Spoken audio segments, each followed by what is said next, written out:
Welcome to the Biz Gone Social podcast. We help entrepreneurs navigate how to get known, get customers, and get the edge over their competition. Here is your host, Lorraine Duncan.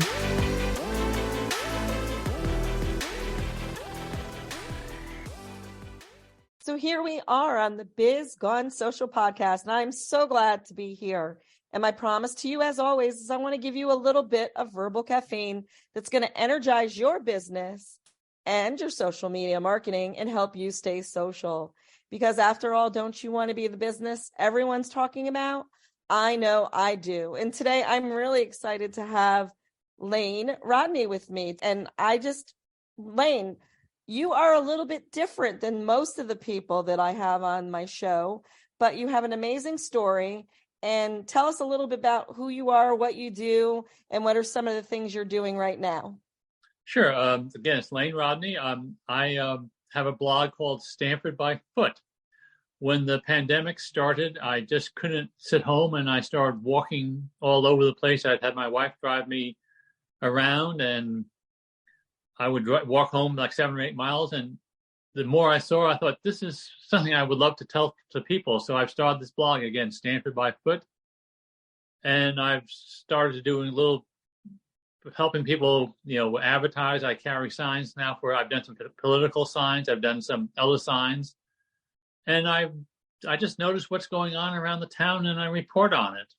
I was in Westport one time when it was, we still had the pandemic, and there were these 4 business people coming down the street wearing masks. And I'm walking and I'm looking at him, and I finally said to one of them, "Are you who I think you are?" And he goes, "Yes, I'm the governor of Connecticut." And I thought, this is what happens when you walk around the town and you see things.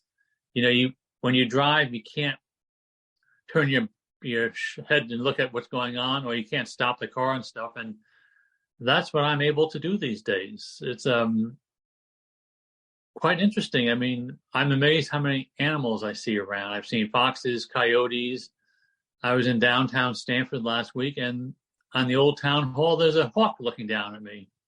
How did, you don't realize there's wildlife everywhere because you just don't see it. And there's so many hidden things that I see all the time. And we have a problem with our travelers. We have a lot of bad travelers out there. When I say travel, I mean car drivers, bikes, scooters, walkers. It's amazing how bad people drive, or don't pay attention to the stop signs, stop lights. Speed limits mean nothing. I've been winged 3 times by bikes. Absolutely. And, I think about this a lot because I ride a bike, and in some areas where I ride, it's just not even safe to ride.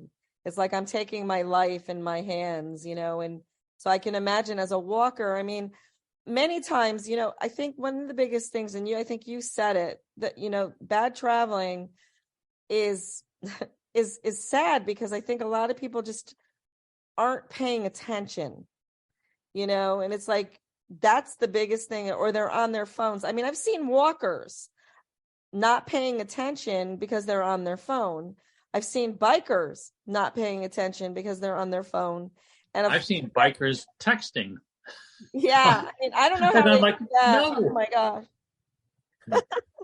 Yeah, it's kind of a bad thing. Now, it's funny. You said this, you always were a walker though, even before the pandemic, but obviously with the pandemic, it made you even more wanting to walk. And, and it seems like you have a heart for Stamford and a heart for, just learning about the environment and what things are going on. What gave you that passion? I mean, how did you did you just wake up one day and say, hey, I want to just get to know as many people in Stamford as I possibly can? I mean, is there some kind of underlying adventure or something that you want to, moving forward, want to do to, help in some way? I mean, does it have an overall purpose? I wish I could say there was, like that, aha moment, but there wasn't. As I was walking I mean, you probably see it too. Most people don't interact with you. When I see my fellow walkers, they usually, straight ahead. And I also said, this is silly. I should start saying hello to people.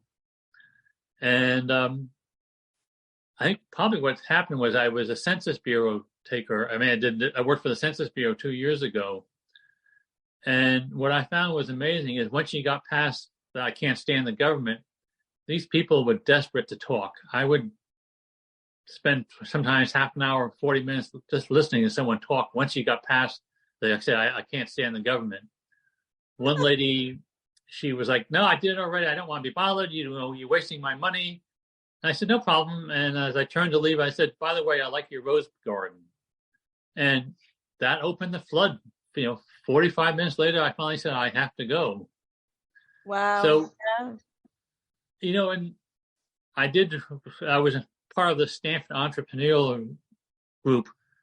And it was amazing to see the meeting would end at 8:30 and people would not leave till 9:30 because they would just starve for talking. I think, unfortunately, I see, too many people, I don't know, whether at home and they don't get out, and it just scares it was sad to see how people, like I say, were just starving. So I've gotten very good at saying hello. Try to say hello to everyone.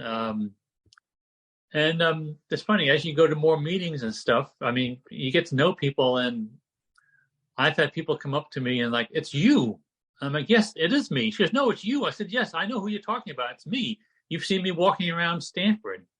And they're like, yes, how do you know? And so I've gotten, a following that people don't know about, but they're like, oh, that's him again. I've seen him there. I've seen him there, here. That's pretty cool.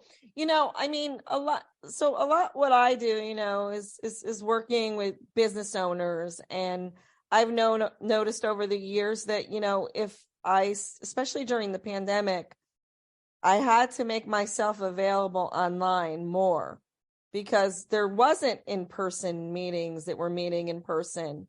And you bring up something very interesting. And you also, at one time being very involved in the business world and having your own business and stuff. And you know what it takes, and it's almost the same as basically walking around Stamford. If you stay home and you sit on your couch and don't go anywhere, you're not going to meet anybody. You're not going to, you're not going to see anybody. Nobody's going to know what you're doing. Nobody's going to, know that they need you. You know what I'm saying? And in your thinking, this relates a lot to even being in business because I have to be out there, I have to be out there to get noticed. So it's like, and it's amazing, the two parallels here that, I do a lot with my bike, for instance, and I just notice, it's like, well, what do I have to do to be a better biker, right? I have to ride every day. And I want to go a little bit further, and I'm sure you've challenged yourself with, well, maybe today I'm going to walk 5 miles, or today I'm going to walk 6 miles, or whatever the challenge is. It's the same in business. Yeah. 2 summers ago, I walked from Stamford to Stonington. Wow. That's far. Yeah. Well, I went the coastline. So anyway, Stamford's at one end of the state and Stonington's at the other end of the state. It took 8 days and it was just fascinating. Just, each town has a unique character. And then, nice thing in Connecticut, along the coastline, there's a train line the whole way. So I came home every night by train. And then the next morning I would go out. But yeah, you have to push yourself. I remember years ago when I told my doctor I walk 2 miles a day, he says it's useless. Unless you either walking faster or longer, your body gets used to it. And I think that's the same in business. I worked for a company for 27 years and boy, they had everything going for them. And you tell the president, let's do this. And we're doing fine. Well, the business changed and they weren't quick enough to change with it, or they were too settled in their ways. And like I say, with this entrepreneurial group, you'd hear what's going on, and you have to be out there. You have to meet what's going on, hear the buzzword and stuff. And I wish you could. And I think social media is an important part of it these days. because unfortunately, we can't network in person all the time. Absolutely. Yeah. I mean, and you said, it's interesting. You said another very interesting thing, an important thing is being able to change. I mean, and the big buzzword during the pandemic was pivot. Everybody was pivoting. Everybody was pivoting. But the bottom line is those that didn't pivot or change, failed miserably. There were definitely service products out there. Like if you were an event planner or a photographer and had a studio, and there were so many things that were going on that you couldn't get business. So you had to kind of like, I know this one lady did things like she did courses to teach people how to do videos on their phone so they could, instead of doing it, having to go and do it for them. And so, we have to move with change. In your opinion, or I mean, not opinion, but in your travels, when you're walking and everything, you said that usually people kind of look just straight ahead and they don't really pay attention. But do you think that people are overall friendly or overall not too friendly? I would say people are shy. I wear like a cowboy hat, and I find that's a conversation starter. People always coming up to me saying, "Oh, I like your hat." And I think, people are afraid to approach people, but by wearing this hat, it allows people to reach this, let's say, the invisible moat around everyone. Yeah, and that's cool. I say, yeah, this week alone, I think I've had 6 people say, I like your hat, and I always thank you. And it's just, we need to be able to break out of that, I say, invisible moat that we all have, and people are afraid. I mean, one time I had a leather jacket on with a hat in the wintertime, and this guy hopped out of his bus and says, "Hey, buddy, I saw your horse running down the road the other way." And I'm like, "Oh, thank you. I've been looking for the horse." But like I say, people, I think they want to talk, but they're afraid to talk. Yeah. And the thing is, and to relay this back in business, sometimes the conversation starter, isn't always about like but it's more about something that's happening around them that they can talk about. And then once you get to know the person, then, like for instance, business happens. There's a lot of people that listen to this that are actually, thinking of going into business for themselves. If you were going to advise them, what would be one thing you would tell them to do if they were going to open up their own business right now? I think certainly network. I think you almost have to be like an extrovert, and I would almost say figure out how to get some cash flow early on. Maybe just get proof of concept that someone's willing to pay money for what your service you're offering. Again, when I was in the helping this entrepreneurial society of Stamford, I listened to all these great plans, and they take 2 or 3 years to get going, which I know is sometimes you have to, but I would say network, and there's an awful lot of free money out there these days that I think you have to, again, if you network, you find out what the state of Connecticut's offering. I mean, like in Stamford now, there's if you're a small business, you can get like almost if you fit the right parameters, you can get money from them. Yeah, no, that's good. Now, I met you networking, and so you've always been a networker. What has been your success that you have had with networking? What have you found as being a successful networker? What is probably some key things that you have to do? Well, I was taking a sales training class, and the teacher said, never hand out a business card. And that really stuck with me. because I don't, you go to these things and everyone's handing out business cards, and I'm like, well, I'm not going to give them a business card unless they ask for it. That changes the dynamics quite a bit, and so I found that quite interesting. And this way, also, you save money. But the other thing I found is I started going to network events never to look for a client. My only goal at networking event was to meet somebody that I could hook up with. Oh, you're doing this. I know someone who's doing that, and you two should talk together. Yeah. So that was my goal. That became my goal. And, by doing that, it makes it a lot easier because you're not selling your service. But at the same token, they're going to want to know what you do. And I used to go to a training group, and the president would say, we're here to learn about each other's business, so we're not here to sell each other yet. And I thought that was a good thing. And then another time, I went to a coffee shop just opened. And I asked for the owner. And I said, I'm with the Stamford Business Network. And you could see her grimacing like, oh, God, what's he going to try to sell me now? And I said, by the way, Merrick Rhodes, who built her coffee shop, is in my business group.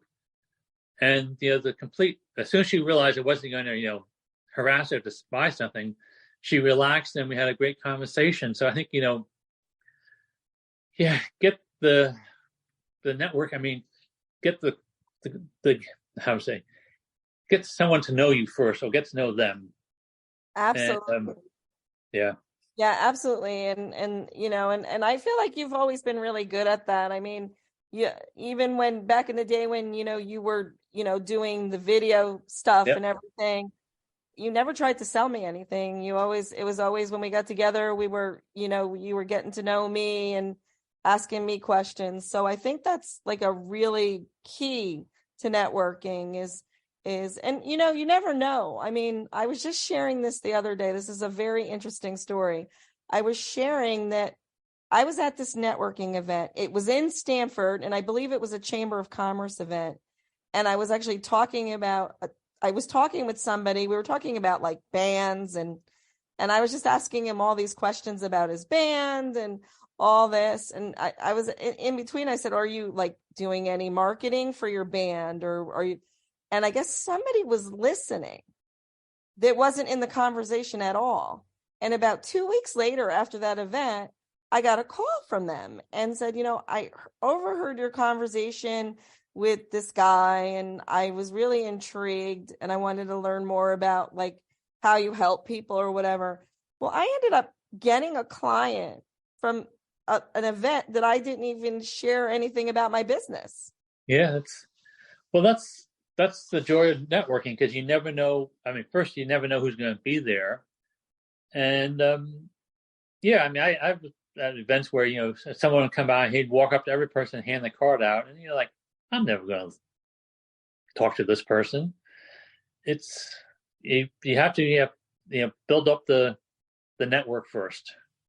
Absolutely. Well, Layne, this has been fun. Thank you so much for sharing your Stamford by Foot. And if people want to learn more about Stamford by Foot, or if they want to, get in touch with you, how would they do that? My blog is, if you just type in StamfordByFoot.com, it will go right to my blog site, and you can contact me right through that. Perfect. I will definitely put that out there. And I want to just thank you so much for being a guest on my podcast. Well, and to everyone, Lorraine, thank you also. It was great talking to you. Yeah. And to everyone out there, until next week, I will see you soon. Bye. Thanks for listening to the Biz Gone Social podcast. Find us on Instagram at BizGoneSocial for extra tips. Check back weekly for new episodes. Until next time, stay social.